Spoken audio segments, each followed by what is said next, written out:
Let's face it, America is vast and diverse, from the sunny beaches of California to the dense forests of Maine. You've got plenty of options to pick your America.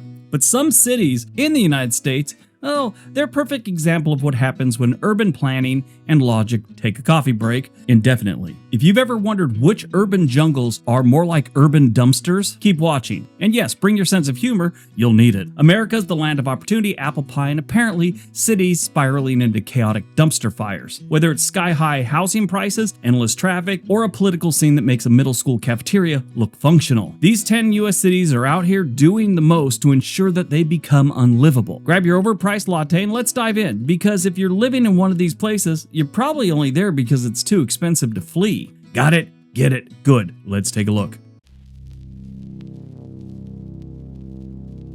Number 10, Honolulu, Hawaii. Sure, Honolulu has beaches that look like they've been filtered through Instagram's finest presets, but good luck affording them. The median home price here is over $1 million, which is awesome if you enjoy working 3 jobs to pay rent and a studio apartment the size of a walk-in closet. For 80% of the American public, buying a home here is completely out of reach. So if you move here, you're probably going to be a renter. And that's assuming you can even find an apartment because, spoiler alert, there's a housing shortage here too. Let's not forget the cost of living on everything else. The shipping kills the cost of everything here. I mean, it's so high that spam has become a delicacy in Hawaii. And traffic, imagine paradise, but instead of sipping Mai Tais by the ocean, you're stuck in gridlock on H1, questioning your life choices. The only escape is the beach, but good luck finding a parking spot there. Aloha indeed. All the things that are going to get worse in Honolulu are the traffic. It's just going to get worse. Cost of living is still going to climb probably over the next 5 or 6 years with no sign of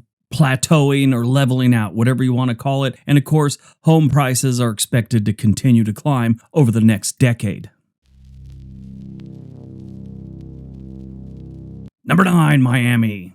Miami is great if you love humidity, overpriced everything, and the constant fear that your house will be claimed by rising sea levels in 200 years or so. The real estate market here is so inflated, it makes the tech bubble of 2000 look like a clearance sale. The median rents have skyrocketed to over $2,500 a month, which is cool if you enjoy splitting a 1-bedroom with 4 roommates and a colony of cockroaches. And speaking of water, Miami floods when someone spills their water bottle, it seems like. King tides, hurricanes, and a complete lack of planning mean you'll be kayaking to work sooner than later. Sure, the city has plans to pump water out, but with Miami's infrastructure, don't hold your breath. Unless, of course, you're underwater, then please hold your breath. And for all of you that are about to leave a comment about how the water's not rising, the oceans aren't rising, it's called climate change. Nobody doubts it happens. It happened before. Ever heard of the Ice Age? It's a real thing. The only thing up for debate now is, are humans affecting climate change this time around? And is it going to happen next year or the following year? No, it's not. It's going to be 200-300 years before any real damage is done. If you don't believe waters rise, keep in mind they found sea creature fossils in Iowa and Nebraska from the last ice age. Now, that's not a political conversation. I know some people want it to be. It's a science conversation. Then there's the nightlife in Miami. It's fun until you realize you spent $25 on a single mojito. Yeah, going out in Miami is brutally expensive. One of our subscribers took a client,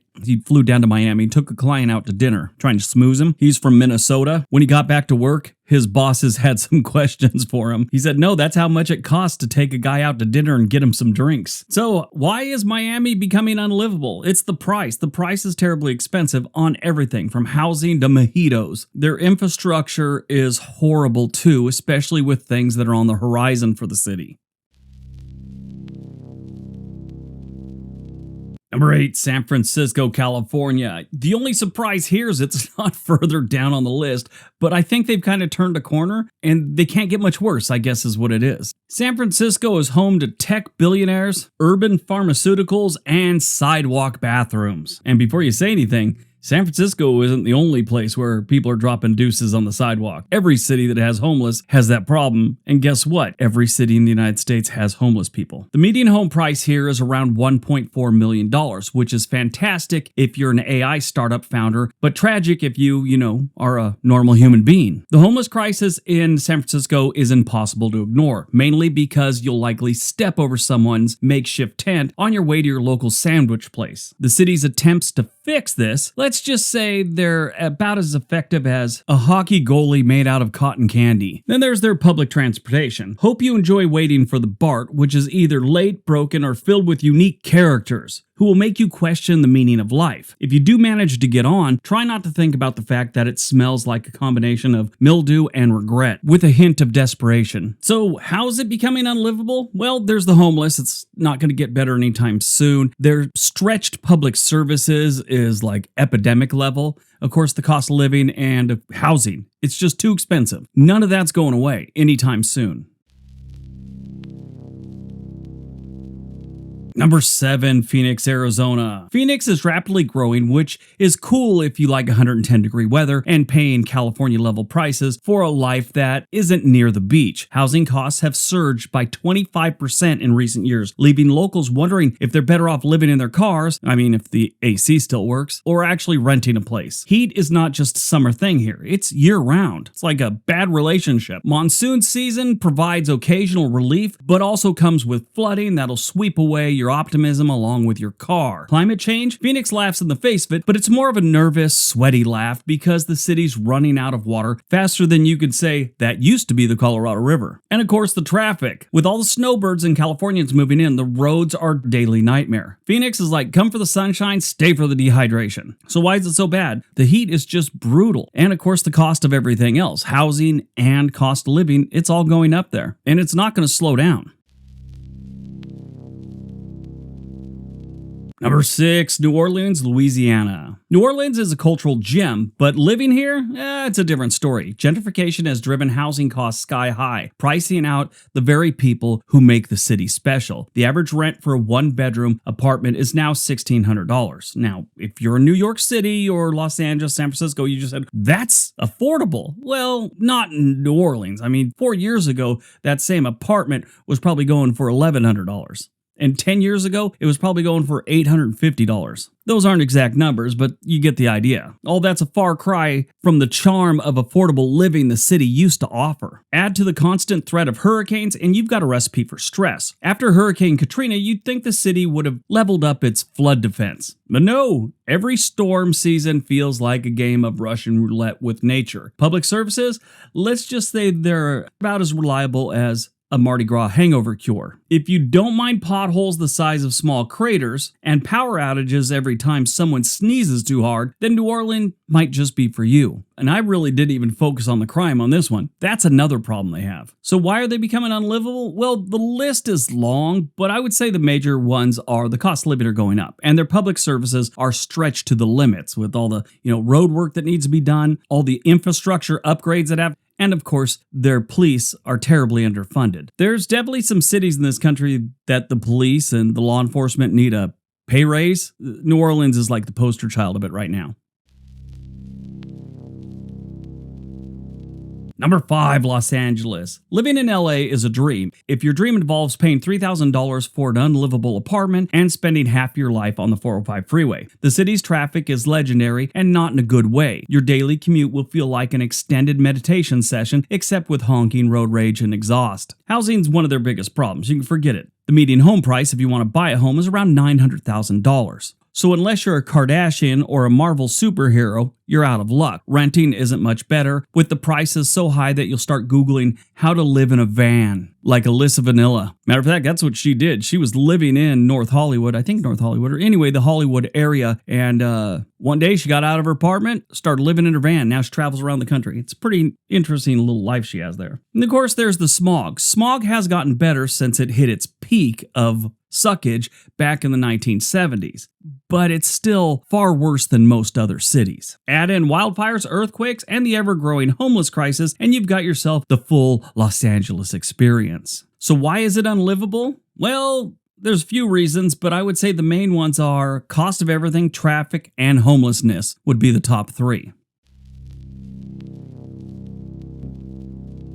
Number 4, Chicago, Illinois. Chicago's charm is undeniable. Deep dish pizza, stunning architecture, and enough Midwestern niceness to almost make you forget that you're paying through the nose just to live there. The median rent for a one-bedroom apartment is now hovering around $2,000. Now, this is in the Midwest. It's theoretically not supposed to be that expensive. This isn't a coastal city. I mean, it's on the, Great Lakes, but, come on. Those are the rules of life in America. If you're on a coast, it's expensive. We accept that, we acknowledge it, but not when you're in the middle of America. It's supposed to be cheaper. City or rural town, it's supposed to be cheaper. And that's just the rent. There's the hidden fees of city living, like $10 beers at Wrigley Field. Let's talk about the weather. Summers are a humid mess of mosquitoes and sweaty train rides, while winters are Arctic hellscape where your face hurts the second you step outside. And if the cold doesn't get you, the potholes will. Yeah, their infrastructure is pretty rough there too. Every spring, the streets look like they've been carpet bombed by a fleet of angry meteorologists, just leaving potholes everywhere. Crime is another thorny issue in Chicago. While the Windy City isn't the Mad Max dystopia certain news outlets make it out to be, it's hard to ignore the city's ongoing struggles with violence and policing. Add in a budget deficit that could make a hedge fund manager weep, and you've got a city where the only thing rising faster than the rents is your blood pressure. So what makes Chicago unlivable? It's the weather, the cost of living, and the crime.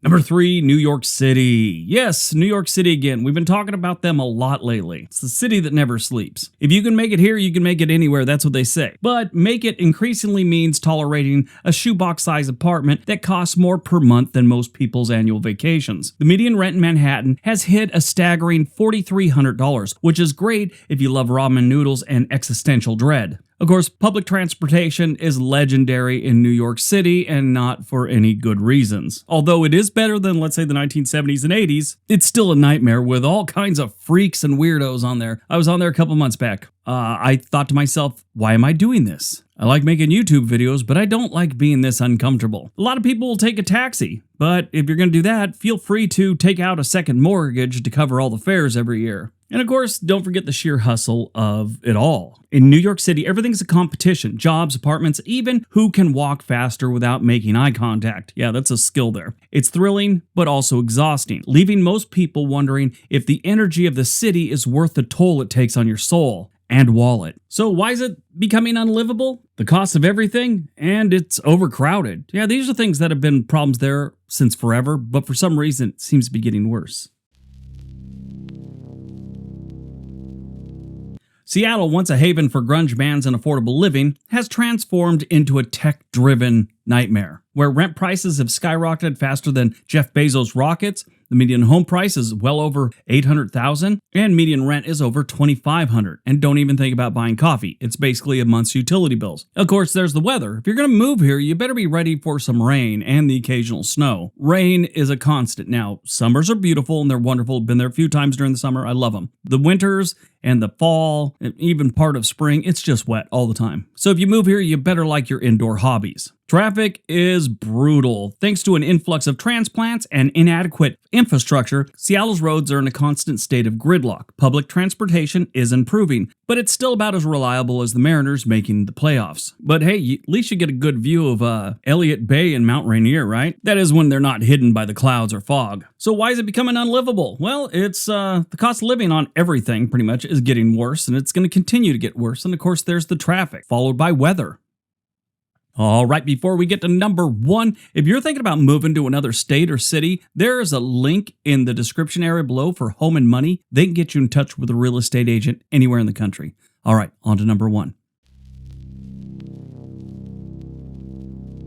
And number 1, Portland, Oregon. Yes, my home city. Well, I live about, 20 miles outside of Portland, but I still fall into the metro area. Portland has long been a quirky indie darling of American cities, but these days it's more like an overpriced episode of Portlandia gone wrong. The median rent here is pushing $2,000, which is fine if you're some sort of kombucha mogul, but less so if you're, let's say, a teacher or a nurse. The city's infamous homeless crisis is impossible to ignore. While officials argue over solutions, residents deal with encampments in park streets and even on bike paths. Speaking of bikes, Portland's bike-friendly reputation is great if you don't mind dodging potholes, homeless people digging through trash cans, and and anything else that might be laying in the road. Let's not forget about the protests. While Portland's activist spirit is admirable, the near constant demonstrations and clashes with law enforcement can leave even the most progressive residents feeling kind of drained, which it is a little much sometimes. Now, we're about to have a new mayor in Portland, and he makes all kinds of promises, and I hope for the best. Over the last few months, or I'd say last year, I've seen it get better downtown, but it's a far, far cry from what it once was. They've got a lot of work to do. There's all kinds of promises being made, but I think as they transition, it's going to get worse before it gets better. So I think in the next 2 years, you're going to have more problems here than we got right now. But hopefully, if all works out, 2 years after that, it might get better. I'm not holding my breath though. I hope, but I'm not too enthusiastic about Portland's future, at least the immediate future. So why are they unlivable? It's the homeless, it's the price, it's the weather, it's the crime now too. You name it, Portland's got it. All right, that's today's video. If you enjoyed this one, you probably enjoy one of the 2 videos being suggested right now. Everybody have a great day. Be nice to each other.